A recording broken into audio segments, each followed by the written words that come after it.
യുവാവ് ആത്മഹത്യ ചെയ്ത സംഭവത്തിൽ നാട്ടുകാർ ഒന്നാകെ പ്രതിഷേധത്തിൽ.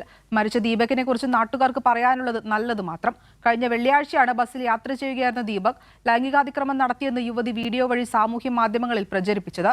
അതേസമയം സംഭവത്തിൽ നിയമ നടപടിക്കൊരുങ്ങുകയാണ് ദീപകിന്റെ കുടുംബം. സോഷ്യൽ മീഡിയ പ്ലാറ്റ്ഫോമിൽ റീച്ച് കിട്ടാൻ വേണ്ടിയിട്ട് മാത്രം ഇതേപോലത്തെ റീൽസുകൾ ചെയ്തിട്ട് സമൂഹത്തിൽ ജീവിക്കുന്ന നല്ലവരായ ആളുകളെ കരിവാരിത്തേക്കുകയാണ് ചെയ്യുന്നത്.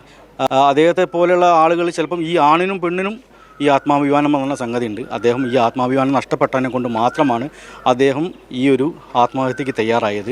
ഇനിയിപ്പോൾ അദ്ദേഹത്തെ ആരെങ്കിലും ഫോണിൽ വിളിച്ച് ഭീഷണിപ്പെടുത്തിയിരിക്കുന്നോ, സൈബർ സെല്ലിൻ്റെ ഭാഗത്തു നിന്നൊരു അന്വേഷണം എന്തായാലും വേണമെന്നും കൂടി ഞങ്ങൾ ഈ ആവശ്യത്തിൽ പറയുന്നുണ്ട്.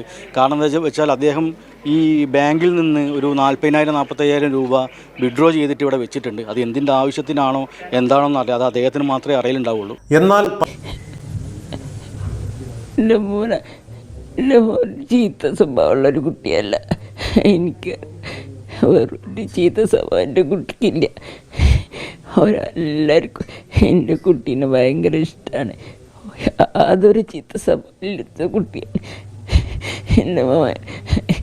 എൻ്റെ കുട്ടിക്ക് താങ്ങാൻ പറ്റിയിട്ടുണ്ടാവില്ല. വേറെ ഒന്നും എനിക്ക് പറയാം. എൻ്റെ കുട്ടിക്ക് ഇത് താങ്ങാൻ പറ്റില്ല. അതാണ് എൻ്റെ കുട്ടി ഇങ്ങനെ എൻ്റെ മുഖം ഓർമ്മ കുട്ടി ഇത് ചെയ്തത്.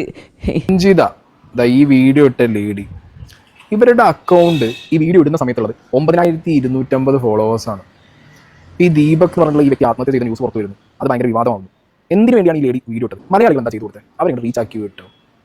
ഈ എന്തിനെ ഫോളോ ചെയ്യുന്നത് വരെ പോയിട്ട് 9,250 ഫോളോവേഴ്സ് ഉണ്ടായിരുന്ന ഷിംജിതയുടെ അക്കൗണ്ട് ഈ വ്യക്തിയുടെ മരണവാർത്ത വന്നതിന് ശേഷം 10.9K. ഈ വീഡിയോ ഞാൻ പോസ്റ്റ് ചെയ്യുമ്പോൾ ചിലപ്പോൾ അത് 11K കഴിഞ്ഞിട്ടുണ്ടാവും. അങ്ങനെ എന്താണ് നിങ്ങളുടെ ഉദ്ദേശം? എനിക്ക് മനസ്സിലാവുന്നില്ല. ഷിംജിതയുടെ അക്കൗണ്ട് കയറിയിട്ട് കമൻറ്റ് ബോക്സിൽ തെറി വിളിക്കാനാണെന്നുണ്ടെങ്കിൽ അവിടെ കമൻറ്റ് ബോക്സ് റെസ്ട്രിക്റ്റഡ് ആണ്. മറ്റേ ബസ്സിൽ കയറി അവർ ആ വീഡിയോ, ദീപകിൻ്റെ വീഡിയോ ഇട്ട് ആ വീഡിയോ അവിടെ ഇല്ല. ഇതിൻ്റെ ഒരു എക്സ്പ്ലനേഷൻ കൊടുക്കുന്ന വീഡിയോ മാത്രമാണ് അവിടെ ഉള്ളത്.